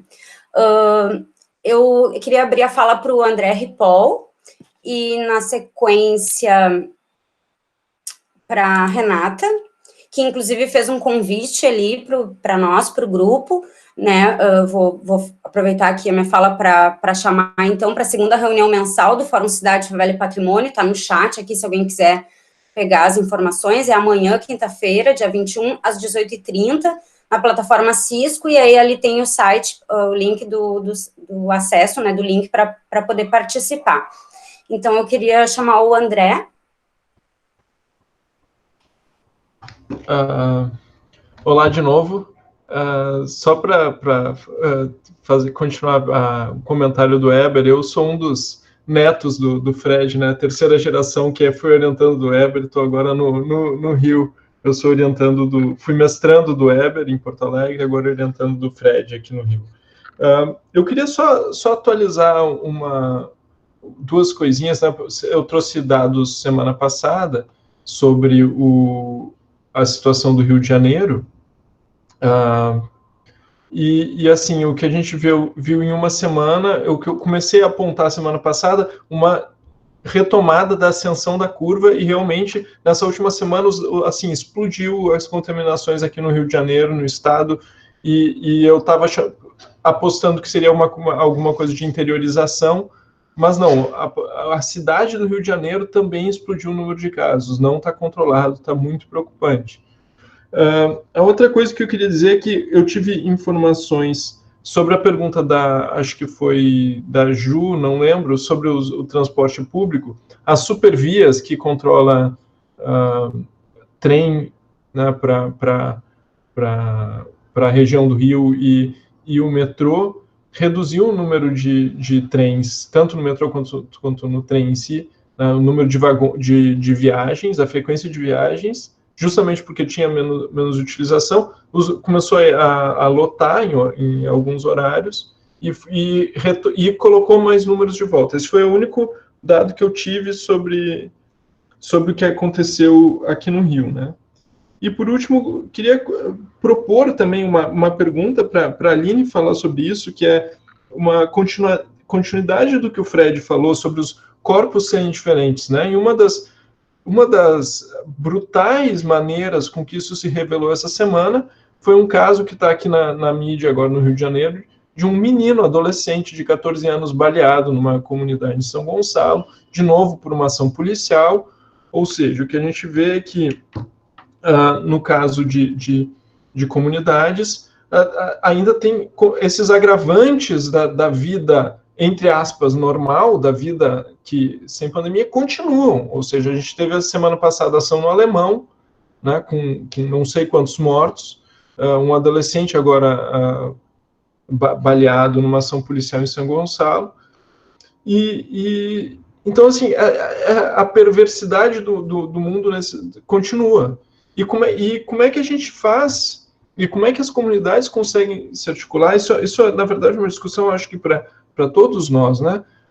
Como é que a gente faz para manter uma capacidade de ação política sem poder ir para a rua, sem poder se encontrar e se juntar com os corpos físicos, né? A gente tem um presidente fazendo barbaridades e a gente não pode ir para a rua fazer ato por causa da situação sanitária. Então, a minha pergunta é, para deixar no ar, como é que a situação da pandemia está incidindo sobre a nossa possibilidade de articulação política, e mais especificamente para a Línia, como é que as comunidades estão dando continuidade à articulação para se proteger, né? Como ela falou, nas comunidades da Zona Sul é outra situação, é muito diferente, né, de uma comunidade em São Gonçalo. As ações, quanto mais longe da Zona Sul, mais violentas são as ações policiais, mas na comunidade de Aline, se ela tem informações sobre outras comunidades, como é que isso está se dando?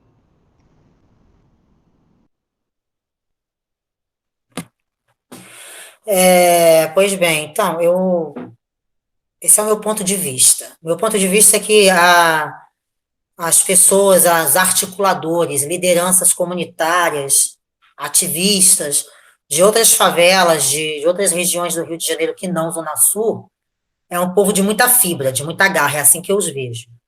E muito bem articulado.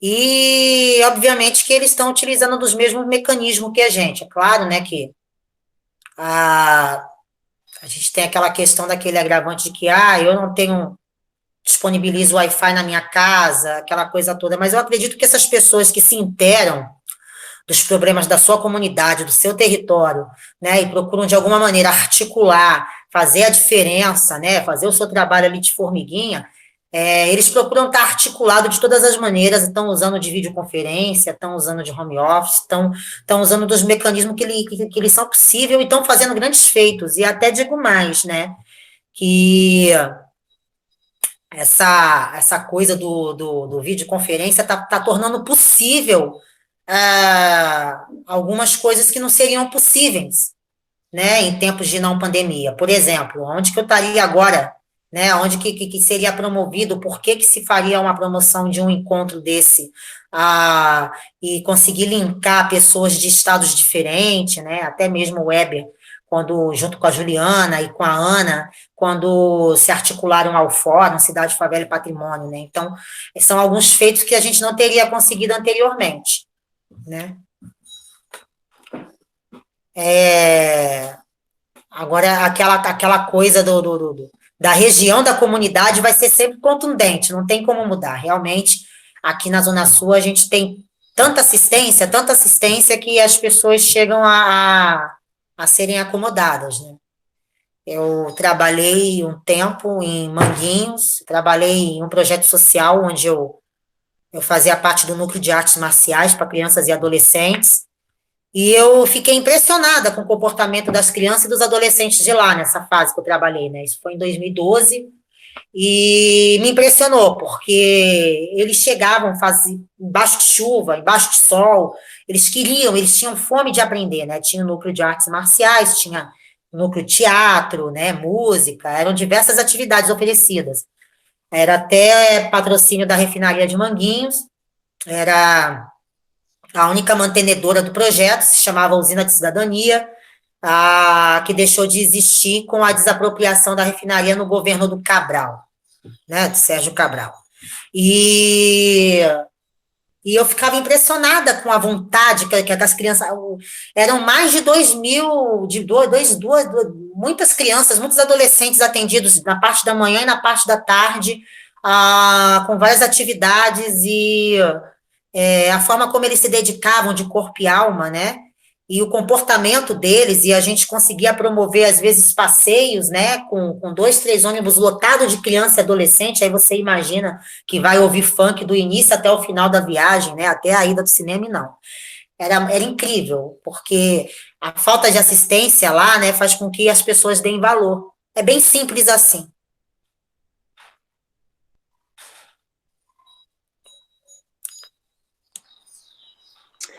Peço licença novamente aqui. Eu gostaria de falar que a gente vai começar agora, assim, um encerramento, que a gente tem tido esse cuidado, assim, de a gente não se prolongar muito, né, conseguir manter esse tempo, mas eu gostaria de chamar a Renata Santos, que gostaria de falar, na sequência a Lucimar, se tiver alguma resposta, enfim, e aí depois eu deixo aberto aí o microfone também para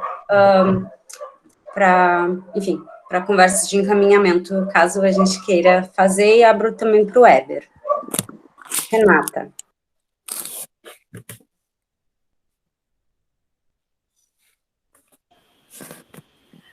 Olá, boa tarde. Eu sou aqui do Rio, sou historiadora, trabalho junto com a Aline na organização do Fórum Cidade, Favela e Patrimônio. Também tive o prazer aí já de conhecer o Weber, a Ana, que também já foi até minha aluna, e a Juliana. Bom, quando a colega aqui, que era de São Leopoldo, ela estava falando da situação de São Leopoldo, e ela falou, né, essa questão da conscientização, o que precisa acontecer mais para as pessoas se conscientizarem. Eu lembrei imediatamente do caso do João Pedro, que o colega também, o André Ripoll, depois logo na sequência mencionou, né? Eu acho que a gente tem realmente um grande desafio aí, né, que fica escancarado, né, como uma ferida, assim, que fica aberta, assim, essa questão da desigualdade e da necessidade de atuação e articulação política nesse momento. E, apesar de concordar também muito com a fala do Frederico, mas eu acho que o que a Aline quis dizer, quando ela estava colocando que esse vírus, ele bota todo mundo no mesmo barco, porque as pessoas, elas, no seu dia a dia, somos nós que construímos as desigualdades, né? Seja por omissão ou por participação, né? Enfim, então, eu acho que esse fórum, o vírus, ele vem nos lembrar dessa incômoda, né, questão que, afinal, somos todos iguais, né? Assim, apesar de não sermos atingidos, e a gente nem vai sofrer de forma igual, mas ele lembra que, afinal de contas, somos todos iguais, né? Mas isso realmente, no geral, passa batido. A morte do João Pedro ontem foi muito, foi capa do Jornal Extra, que é um jornal popular aqui, mas não teve na capa do Globo, né, e tal, assim. E o comentário foi, até quando? Né? Então, essa pergunta do até quando, ela vai se repetir em determinadas circunstâncias. O que nos falta para a gente acordar? Agora a gente tem uma pandemia, né? Assim, então, realmente, acho que isso é uma questão muito central, muito importante. Essa questão da articulação política, o papel da política na nossa sociedade e como a gente pode realmente, o que a gente pode fazer. Enfim, então, é um momento realmente muito difícil.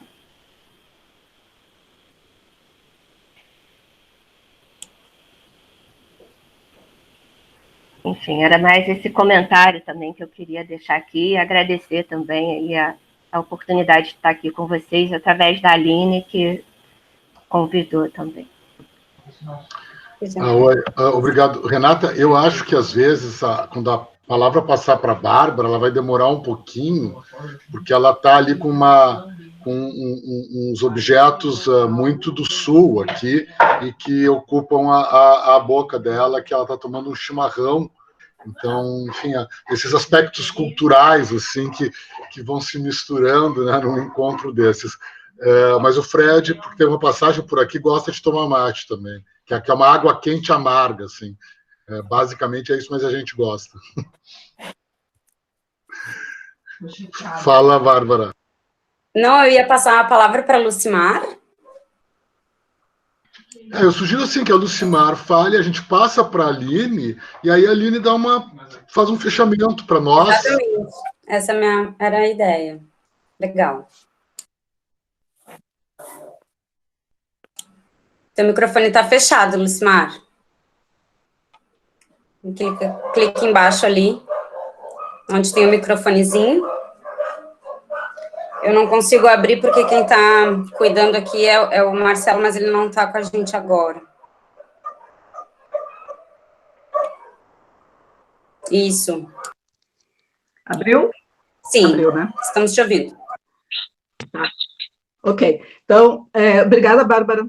Boa tarde a todos. Eu sou Lucimar. Eu fui orientanda do Weber no doutorado, né, já que tem pessoas de fora que não me conhecem, né, do grupo do GPIT apenas, né. Gostaria de agradecer a Aline e pedir desculpas por ter entrado tarde. Eu estava em home office, né, estou trabalhando e com uma intensidade muito maior do que a gente imaginava, né, que estaríamos trabalhando nesse momento. Para dizer que eu trabalho num projeto da Caixa Federal, num trabalho técnico-social na periferia de Porto Alegre, num bairro chamado Restinga, né, e particularmente esse projeto, ele tem uma característica diferente dos anteriores, dos projetos que tradicionalmente são colocados nos programas habitacionais, que ele não ocorre dentro dos condomínios. É um projeto que teve origem, os recursos tiveram origem em resíduos de recursos dos condomínios, e então se fez uma outra proposta para que ocorresse no território e não dentro do condomínio. Bom, no contexto de pandemia, isso colocou, assim, colocou todo mundo, né, em situação de, bom, e agora o que a gente faz? Como é que a gente trabalha? Tradicionalmente, dentro do condomínio, saberia como trabalhar, como fazer, como funcionar.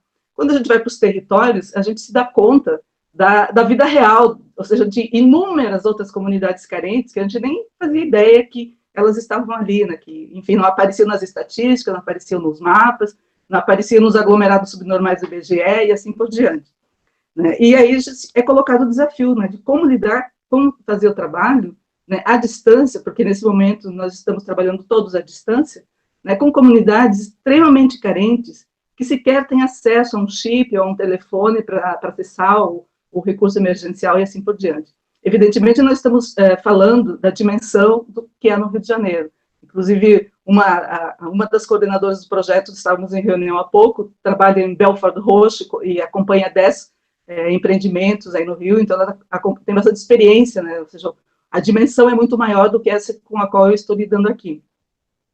Mas, Aline, me chamou a atenção quando você falou sobre a questão de que em algumas comunidades a assistência é tão forte, é tão presente, que as pessoas não se sentem motivadas a lutar, a buscar alternativas, né?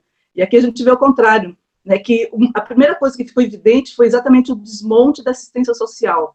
Então, quando se percebe que o Estado, o poder público municipal, recolhe todos os seus assistentes sociais, recolhe todas as suas equipes, né, para fazer trabalho interno, não estou me referindo ao trabalho que eu faço, né, que eu sou vinculada a outra instituição, as pessoas ficaram desassistidas. Então, eu queria te perguntar se nesses espaços que você se refere, que sempre tiveram uma boa assistência, né, projetos, assim por diante, se nesse momento de pandemia eles continuam tendo essa assistência. E uma outra questão, como é que a gente está descobrindo, assim, como trabalhar com essas comunidades, que muitas vezes é pequenininha, não é muito grande, são 175 famílias, perto de, né, uma comunidade no Rio, né, uma coisa bem diferente, assim, o tamanho, né, a escala, enfim. Né, a gente está trabalhando, descobrindo uma forma de trabalhar com redes, né, ou seja, eu estou aqui na minha casa, tem um grupo, 2 pessoas intermediárias que estão mais próximas da liderança comunitária lá da comunidade, e que essa liderança, então, dialoga, né, com cada uma das famílias, vai em cada uma das casas, né, e aí, então, ele nos transmite, então tem toda essa rede, digamos assim, que faz com que a gente consiga entender as necessidades, né, o que eles estão passando por lá, inclusive necessidade de alimentação, que é uma coisa que, neste momento, né, ou seja, diminuiu muito, teve um momento, assim, de bastante euforia, que todo mundo fazia doações, nesse momento diminuiu muito as doações, e as pessoas estão entrando em estado de, praticamente, desespero, né. Então, essa forma de trabalhar, assim, em rede, né, e com a liderança, volta a fazer dentro de dos estudos, assim, ciência política também, né, volta a estabelecer, assim, bom, que laços de confiança a gente vai ter nessa liderança. Então, é colocado em xeque também toda essa estrutura, inclusive de lideranças, quem responde pela comunidade, quem fala e assim por diante. Então, agora tem que aparecer alguém que vai ter que dar informação, que vai ter que dialogar com todos dentro da comunidade. Então, me parece que tem reflexões aí nesse processo, né, todo de N escalas, N frentes, assim por diante. Eu gostaria de te ouvir, assim, se esse pessoal que tinha assistência, que estava bem assistido, se continua nesse processo de agora de pandemia, se ainda está nesse processo de assistência. Como é que se dá, enfim, que você comente algumas coisas, assim, só para a gente trocar ideia do que eu estou vivendo aqui em Porto Alegre, numa comunidade. Não significa que toda Porto Alegre está assim, né? Obrigada. Muito prazer, Lucimar. É como eu tinha falado, né? Favela não é tudo igual. Exato. E eu vou falar a nível do meu conhecimento, a nível de quem eu sou. Independente de eu hoje estar à frente de uma instituição, né, de renome internacional, respeitada, que é o Museu de Favela, independente dos projetos ao qual eu sou linkada, eu estaria fazendo alguma coisa, porque eu vejo como uma ferramenta que me possibilita, né, facilita de eu exercer a minha cidadania, meu ativismo, a minha militância, né. Eu trago isso desde muito cedo comigo, eu sou fruto do social, do trabalho social, né, eu perdi os meus pais cedo para a guerra do tráfico em São Paulo e não no Rio de Janeiro, porque eu sou paulistana.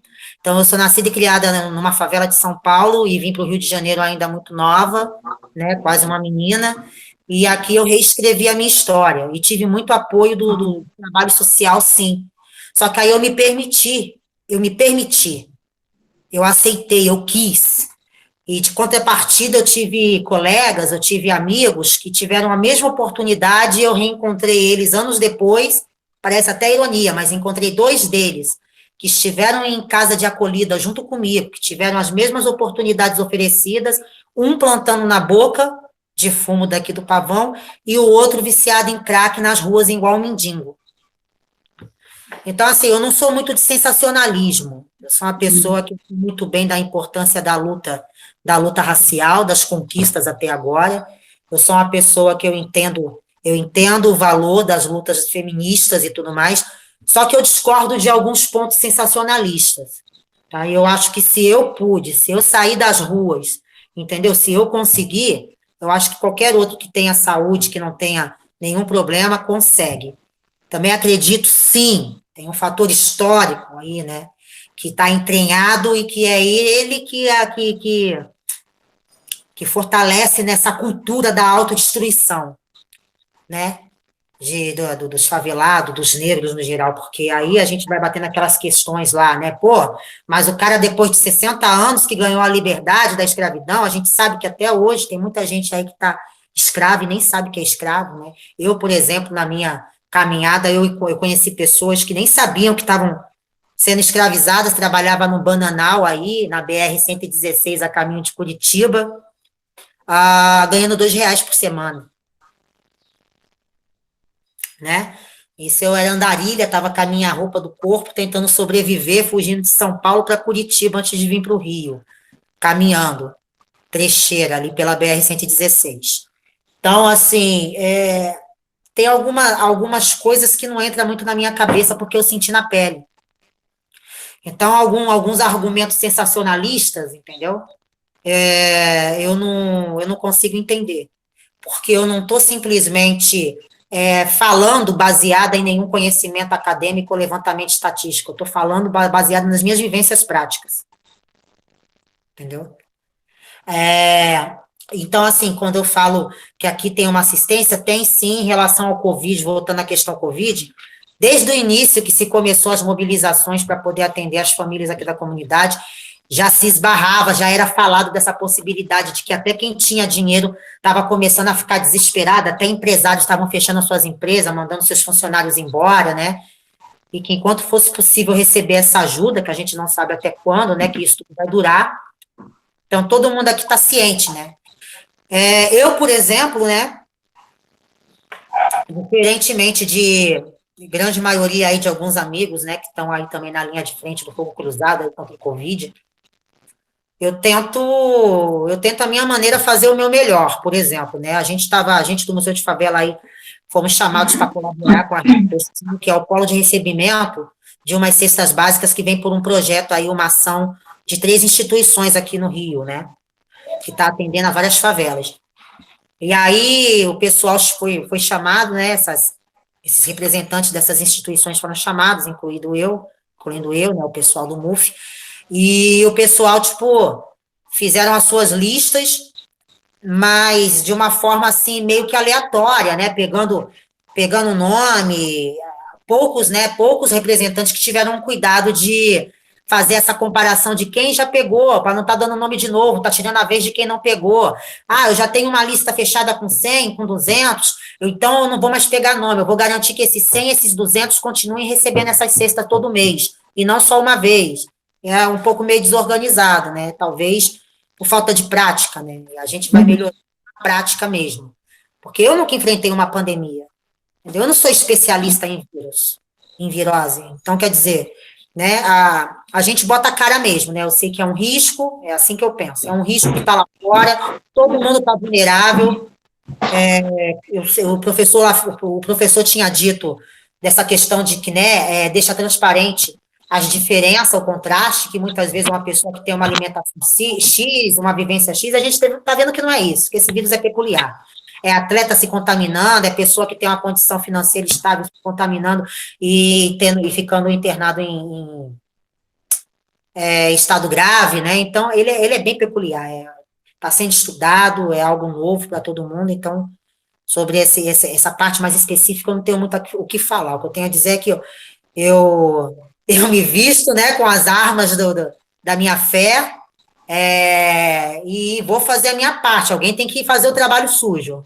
Então, eu saio, tenho que tomar os cuidados devidos e fazer a minha parte, que já está encruada no meu ser, no meu coração, no meu sangue, na minha veia. Aproveito as ferramentas que me facilitam isso e tento dar o meu melhor. Legal. Obrigada. Eu acho que a gente pode encerrar com essa fala da Aline, agradecendo imensamente, enfim, a presença de todos e todas, mas em especial a disponibilidade da Aline em conversar conosco, né? Enfim, realidades distantes e, ao mesmo tempo, não tanto, né? Menos do que muitas vezes se apresenta, marcada aí por...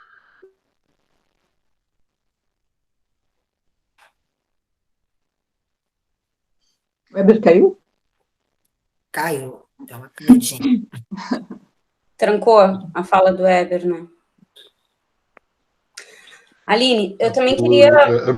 Diga, Weber, desculpa. Continue.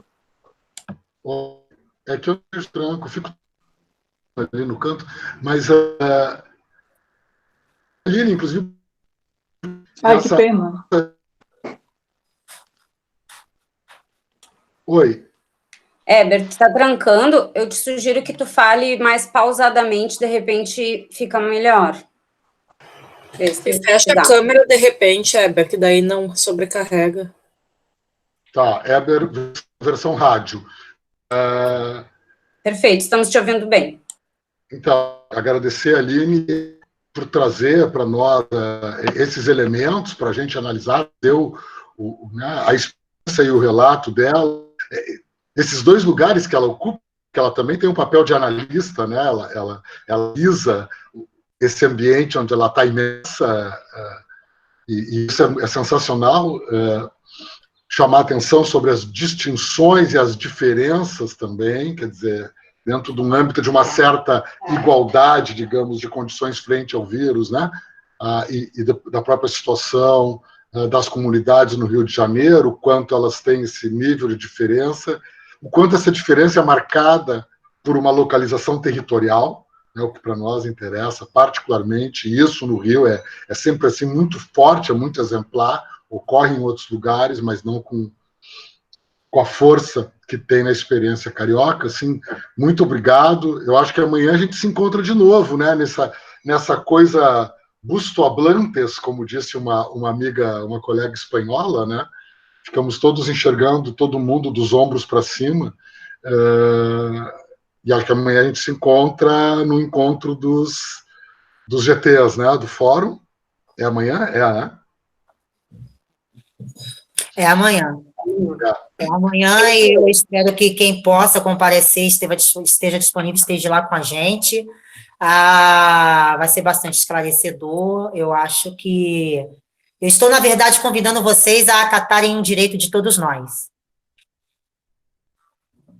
Muito obrigado a todos. Bárbara, acho que depois a gente conversa, viu, e tal, né? A questão enfim.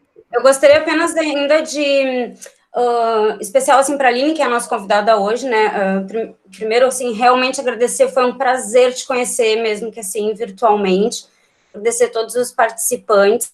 E, Aline, eu gostaria de também dizer que esse grupo está à disposição também para qualquer tipo de contribuição, certo? Então, eu também gostaria de poder me manter ali em fala contigo pelo WhatsApp, para a gente poder pensar alguma forma de ação, enfim, ou de doação, enfim, vamos conversar, vamos ver uma possibilidade, assim, com esse grupo que se formou hoje, certo? Para a gente também poder contribuir de uma forma mais material, assim, além desse conhecimento, dessa troca de conhecimento, eu acho que é importante também, nesse momento, essas redes que estão se criando, a gente poder se apoiar de outras formas também, tá? Então, te peço licença que eu vou ainda falar contigo nos próximos dias ali pelo WhatsApp, para a gente conseguir falar. Quem quiser manter um contato, né, eu vou disponibilizar aqui o meu WhatsApp aqui no chat e o meu e-mail, tá ok? Certo. E vou reforçar também que no início da conversa lá do chat, quando eu apresentei a Aline, eu coloquei ali o link também no Museu da Favela, do MUF, e eu peço que vocês entrem lá para prestigiar, assim, o site é lindo, tem todas as ações desse grupo, assim, então, super legal. Obrigada, uma ótima tarde para ti, Aline, obrigada pelo teu tempo, pela tua disposição. Obrigada obrigada a todos que ficaram aí até o final, obrigada aí pela consideração, foi gratificante estar com vocês essa tarde aí, espero ter colaborado de alguma forma, e espero vocês lá amanhã no nosso encontro de GTs do nosso fórum, Cidade, Favela e Patrimônio. Tenho certeza que vocês vão gostar, depois que vocês entenderem do que se trata, e a gente está precisando de braços, a ideia é somar. Legal. Ok, muito obrigado. E até a gente continua nas próximas quartas. Quarta que vem temos a Micaela Cuesta falando sobre e desde Buenos Aires. Isso. Ok? Obrigada, pessoal. Boa noite. Obrigada. Tchau. Tchau, queridos.